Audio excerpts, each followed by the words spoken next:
untuk stage name katanya. Oh.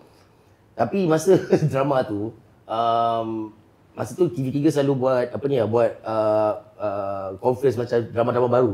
Jadi MC masa tu, Fiza Sabjahan masa tu, dia tak boleh nak sebut nama Kepeng tu sebab spelling Kepeng tu KPENQ.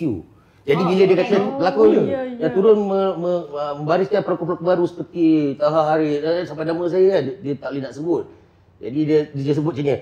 Terus menampilkan Zulkifli dan dia dia jadi macam tu pula kan, dia tak boleh sebut. Oh, dia Q, dia bukan G. Asalnya lah. Aku stylekan lah macam tu. Dan bila pergi kat drama Juvana pula, Save Production, masa tu Zahiril lah cakap kata, Pen, kau pakai nama Kepeng lah. Tak ada lagi nama Kepeng dalam industri. Okey, kau cuba kali ni kan. Dan EP yang sama tanya, Kepeng, kau nak bagi nama Kepeng ke nama Syazwan ni? Apa ni, masa tu ada Bron tau. Jadi tanya Bron, bang, abang rasa saya tak nama Kepeng ke nama Syazwan bang? Jawapan Bron tu, Kepeng tu binatang apa tu?